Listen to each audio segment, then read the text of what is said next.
There's been a rumored connection between Creighton shooting guard Trey Alexander and North Carolina, despite Alexander not being in the transfer portal. Alexander is currently in the NBA draft, and again, not in the transfer portal, but it's still an interesting conversation to have. A player like Alexander could be a stud for North Carolina from the perimeter, but I don't think Carolina needs any more backcourt players. I'm going to need Coach Pac Kilby to convince me on this one.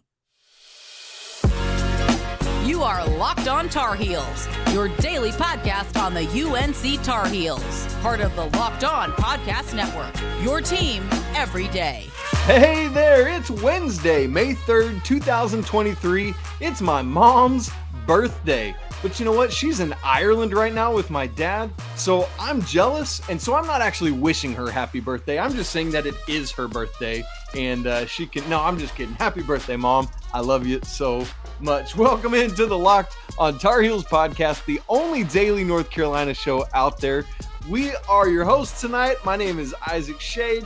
This is my guy, Coach Pac Kilby, joining us as he does every single Wednesday. We want to thank you for making us your first listen or watch every single stinking day.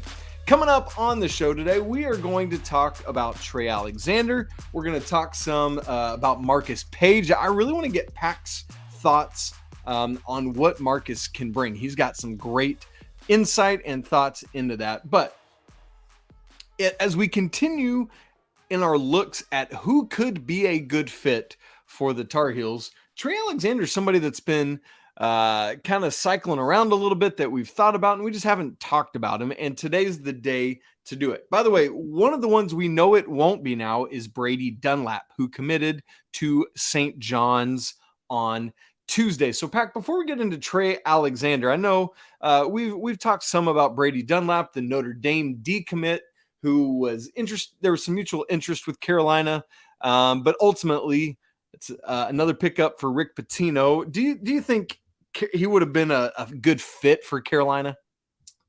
No, we kind of mentioned it. I think it was last week. He was kind of one of those, hey, if you come here, you're going to sit and you're going to have to wait it out, wait your turn.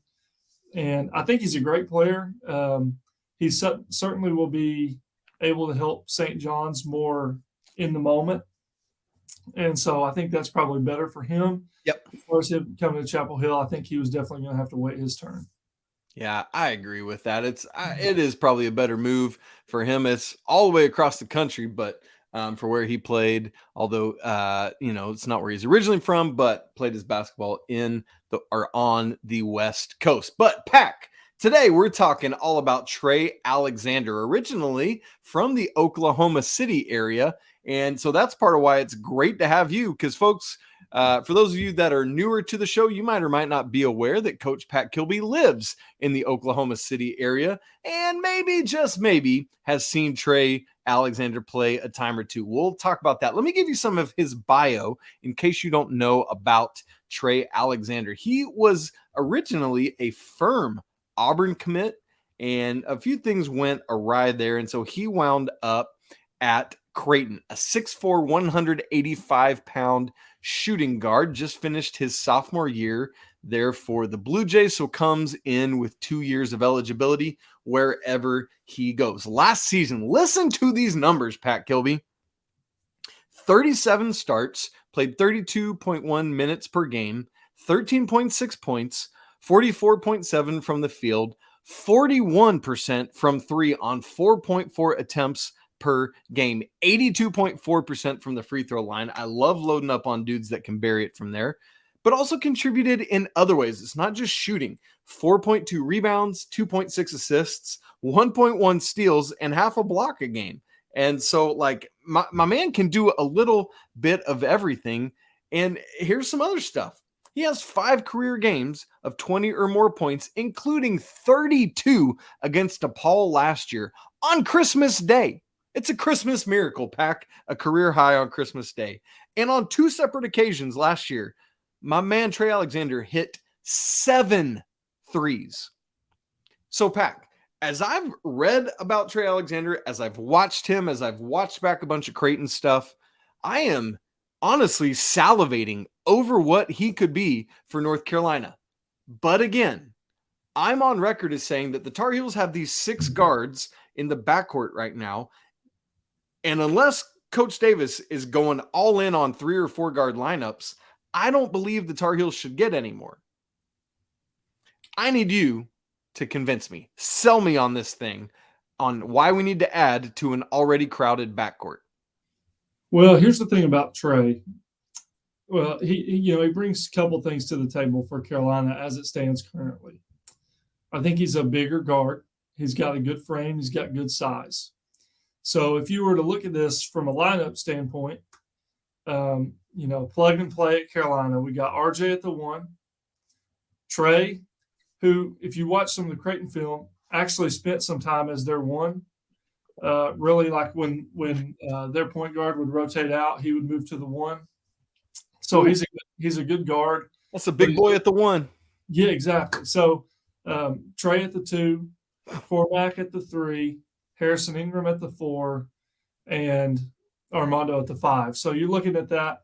That's relatively small, but you're still 6'1", 6'5", 6'5", 6'8", 6'10". So there's still a decent amount of size there. And like you mentioned, he's not just a shooter. He can rebound. He can guard multiple positions. He is good as far as facilitating for his teammates. He does a great job there. But here's what really, to me, is the selling point. He can shoot it. A little bit. My man can fill it up from outside. And, that really, to me, it's the spacing, the way that he would stretch a defense is just beneficial for Carolina. And then I look at it and go, okay, he's a team-first guy. He can score, yes. He's an NBA caliber player. I think he'll be playing in the NBA one day. But he's about winning. And that fits so well, like with RJ and with Harrison Ingram and with Cormac Ryan and with Armando. Like, all these guys are high-caliber players, but they don't all have to go get a bucket. They feed off each other. And I think that there would be some cohesiveness there based on what I know about Trey and how I've seen him play before. Yeah. And so much of the transfer portal and filling in spots and filling in holes is, yes, it's about fit, but it's also about how they'll gel when they get there. And to me, just knowing how he would space the floor and how he's unselfish, I think that would be a really cohesive unit for Carolina. And I think it'd be one that's, really tough to guard. And I think they would be tough defensively just based on the fact that we'd have multiple guys that would successfully be able to guard multiple positions. A really tough to guard is really tough to guard. You just said that there, and you didn't mean it that way, but that's how I heard it. And I'm the king of cheesy dad jokes. So, obviously bringing him in, Trey Alexander, is going to have ramifications for other players on the depth chart. As you just said, you have seen him quite a bit, like when he was in high school, and you talked about the NBA. He is currently in the NBA draft. We need to unpack all of this stuff. I want to keep talking about it, but before we get to any of those topics, I need to tell you about today's sponsor, which is Built Bar. Guys, you're looking for a delicious snack, but you don't want all the sugar and calories, then you need to try the best tasting protein bar ever. Built. You got to try it. If you're like me, you want to make healthier snack choices, but you don't want to sacrifice taste, this is the perfect thing for you. Built Bars or Built Puffs, which are healthy and they taste amazing. What makes Built Bars so good? Well, for starters, they're covered in 100% real dark chocolate, and they come in unbelievable flavors like peanut butter brownie, churro. Yeah, churro. And not sure how Built does it, but they make it taste good and do all this while maintaining amazing macros. Only 130 grams of, 130 calories, just 4 grams of sugar, and yet 17 grams of protein. Plus, now you don't have to wait for a box to come from Built.com. You can run right down to Walmart, get you a 4-count box of cookies and cream, or you could go down to your local Sam's Club and get one of those sampler platters of like 13 of these things. I promise you, you're going to enjoy Built Bar, a proud sponsor of the Locked On Network. Okay, Pac, where I want to go next is you talked about the times that you have seen Trey Alexander play. Now, again, He's from the Oklahoma City area. You're in the Oklahoma City area coaching at the high school level. So it all makes sense. Just tell us a little bit about in what contexts you've seen Trey Alexander play and what he showed you when he was a high schooler. Yeah, so I've seen him play several times. Trey went to Heritage Hall High School here in Oklahoma. His dad actually is a high school basketball coach here in Oklahoma as well. Just won the 4A state championship. So he comes from a strong basketball pedigree. Love that. Basketball IQ, the game is just kind of in his blood, in their DNA. And so because of that, Trey's always been a gym rat. And so I've known Trey. I've heard about Trey for years, and I've had the fortune of watching him play. Great young man. Matter of fact, one of the times I've seen him play was in the state tournament, which in Oklahoma, the state tournament is the final 8 teams. They go to a neutral site, and they have a 3-day tournament. At the state tournament, he played my youngest brother, who was a guard for Ada High School. They played Heritage Hall in the quarterfinals, the first round of the state tournament. Trey and Heritage Hall beat him by 1 point. So it was a heck of a game. But Trey, he's a phenomenal young man. Like I said, basketball is in his DNA. He's a gym rat. He's always been just a great scorer. I mean, there were nights, that we would all be talking, hey, did you see the Alexander kid drop 45 tonight or drop 50 tonight? And so he's got a knack for scoring the ball. But to me, what goes underrated with him, and I've noticed this a lot, I know Creighton's a somewhat big name in basketball, but I feel like Trey kind of flies under the radar. But, man, he's a really, really good defender. And for his size, he's got quickness, he's got speed, he's got length. He alters shots well. He has an IQ. He's in the right spot at the right times. And so I think he's a really good player. And I've just from what I've seen and then how I've seen him grow in college, I have no doubt. I feel comfortable saying this. If he came to Carolina, and this is going to be a bold statement, okay, he's the most pro-ready player we have instantly. And if you look at just basketball, okay, like not what Armando's done at UNC over the course of 5 years, but just basketball skill, I think he would be our best player. Wow. And I know that sounds crazy because I think the world of RJ. I obviously think Armando's a North Carolina basketball Hall of Famer, but I think Trey would be the best player on our team. I really do. And something that we often look for in college of what teams are going to be the best in a given year is teams who have guys that could have stayed in or could have gone to the NBA draft, but decide to come back. And a lot of times we think about that, guys who are already on your roster, but come back. In this case, it could be somebody that, from another team that went into the NBA draft that ultimately came back. And I know people will say, you're probably even thinking, folks watching and listening to this, yeah, that was Pete Nance last year, and look how it turned out. I hear you. I get it. But right now, Trey Alexander is in the NBA draft.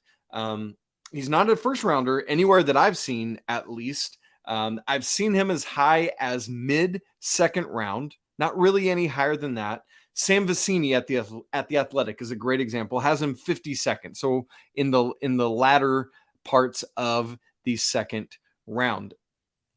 Pac, to me, in the NIL era, there was a time before the NIL era where second rounders for a period they were going. Now, I think if you're a mid to late second rounder, you come back. So where I sit right now, it feels to me like Trey Alexander will come back to play in college basketball next year. What is your gut feeling on that? Yeah, I tend to agree with that. And I think a couple things here just to open it up and get a little wider with this conversation. But, I think, like I said, because he's at Creighton, and I'm not knocking Creighton, I think Creighton's a great basketball school. He just hasn't had the exposure that he would if he was at maybe a blue blood. And I don't know, North Carolina. Exactly. And they certainly at Creighton are not matching what North Carolina can in the NIL department. So if he can make a little money, get some more exposure, play in the NCAA tournament for the Tar Heels, then I think he does himself a lot of favors. And, I think you can knock our staff in a multitude of ways, I guess, but I think they're pretty good at skill development. I really do. And I think that would be something that would be beneficial for Trey. And I think that, at a place like Carolina, and I'm not saying just Carolina, but definitely at a place like Carolina, he could improve his draft stock. And so I foresee that happening. And I think he'll be back in college, and I think he'll be making pretty good money while he's doing it, and definitely improving his draft stock. If only we knew a recent person that played for the Tar Heels that was from the Oklahoma City area that could kind of encourage him to come to Chapel Hill. That would be really helpful. Right, Pac? That's right. Yeah. We need to get on that. Let's talk to your dad about his video game ventures. So, Pac, sorry for the inside joke there, folks. One of the things here is, dude, when I start thinking about that starting lineup or that you laid out with RJ, Trey Alexander, Cormac Ryan filling up 1, 2, 3, and Harrison Ingram at the 4 as a true point forward, able to distribute to those guys, like that gets me going from thinking about Carolina's offensive potential and potency capability with that kind of thing. I mean, we think about running the break. Harrison Ingram's leading the way. Those 3 guys filter out to where they need to go, into the corners and on the wing. Ingram can find one of them, or Mondo running straight to the rim. Dude, that is a balling lineup right there. And that gets me excited in a very big way. Like, am I seeing that clearly? How would you utilize that lineup? No, I agree. I think it's definitely potent. And, I think we would have to make some adjustments just on the sheer fact that we would need more floor spacing. Yep. And like a lot of times last year, just to put this in the simplest terms possible, we would involve, Nance in a ball screen and bring him high and away from the basket. And Armando would be in the paint, or vice versa.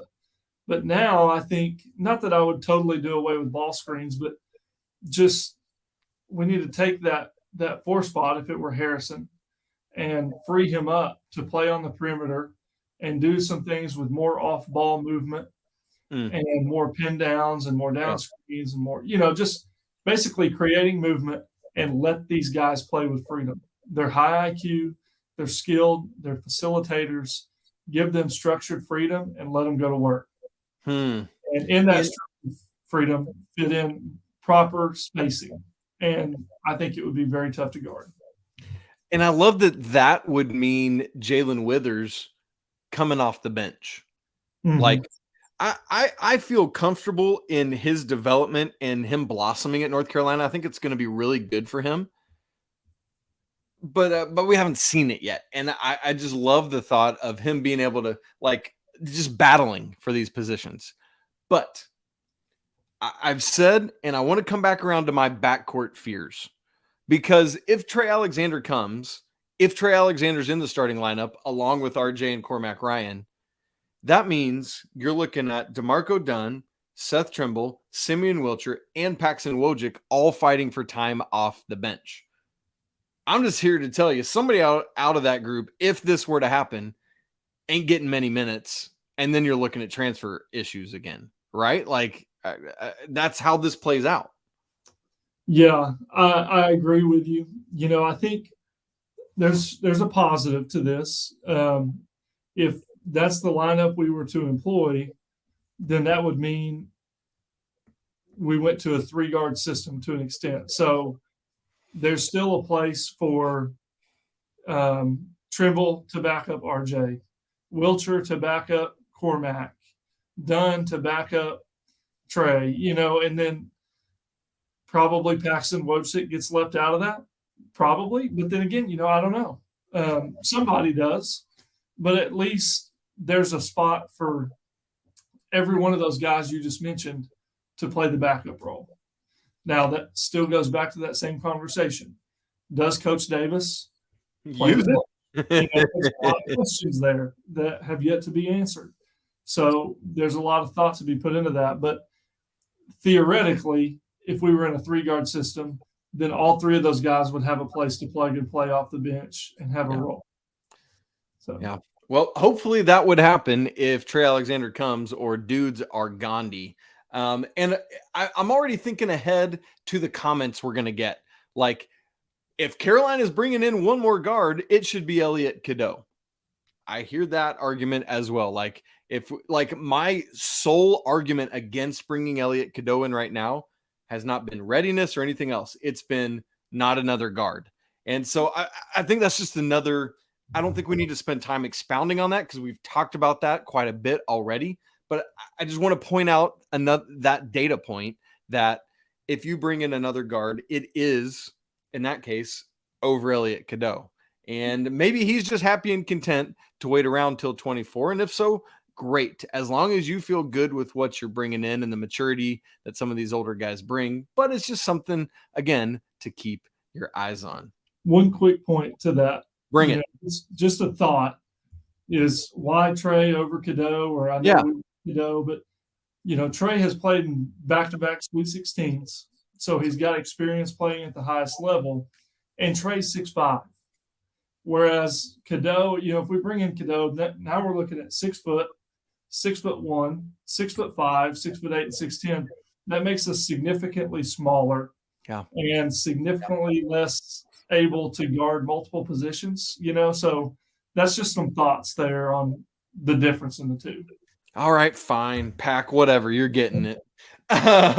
Well, here's the great thing: whoever plays in the backcourt for North Carolina next year, they are going to be in much better shape because they have Carolina royalty there on staff now helping lead their way.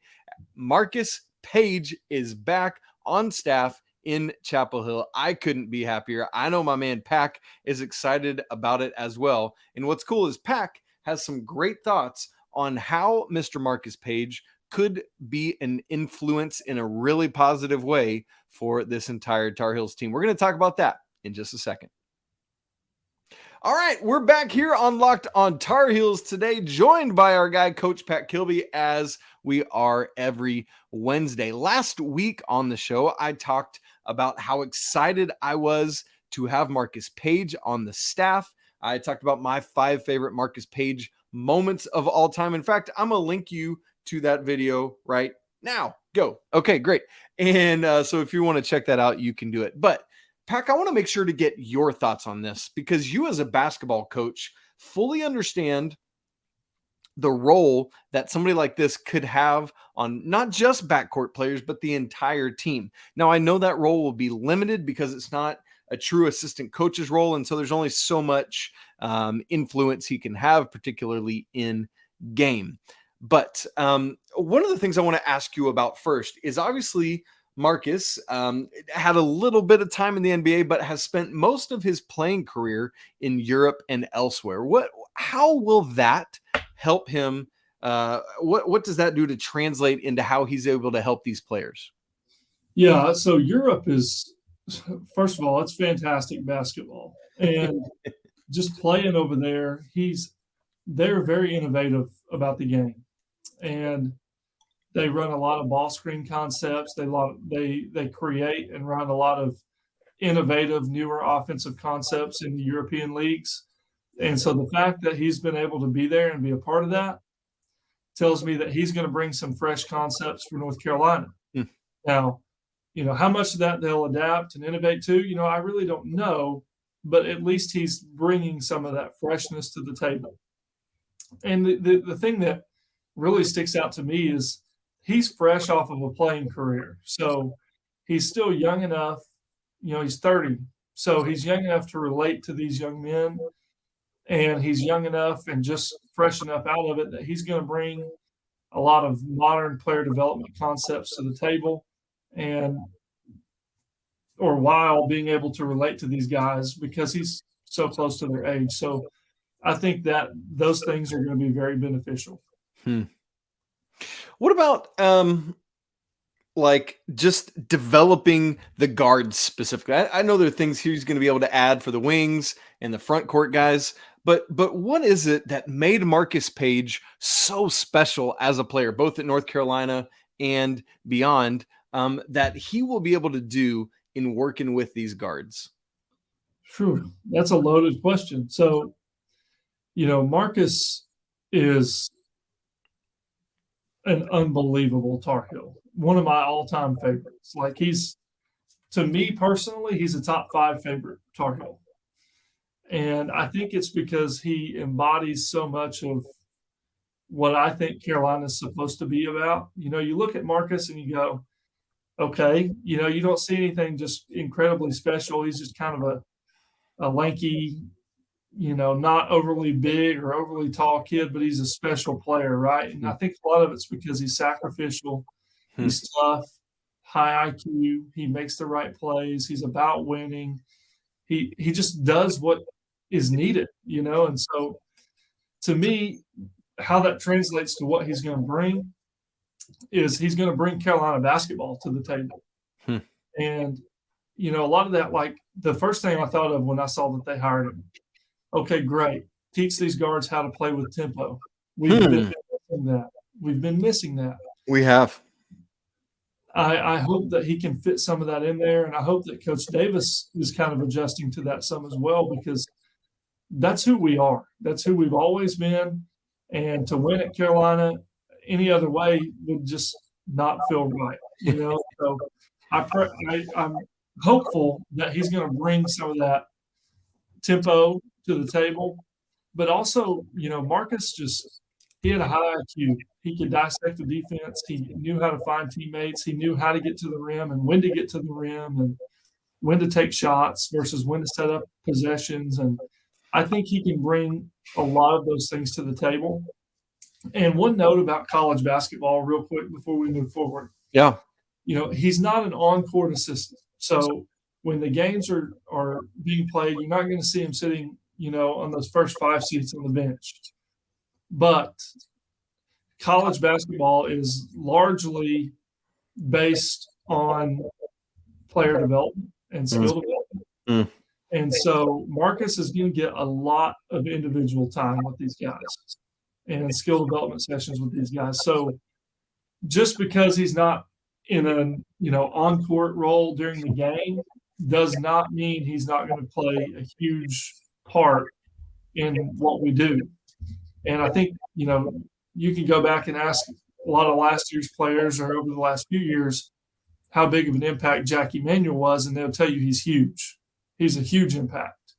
And I could see it all over their social media and the way the players' parents talked about him, and he's a huge impact. And so Marcus is going to have that opportunity, and I know that he will be a huge impact as well.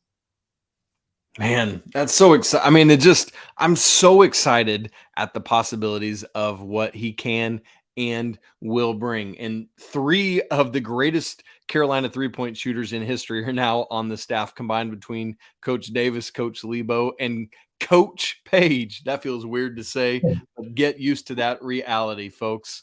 Our guy, Marcus Paige, Tar Heel, is back.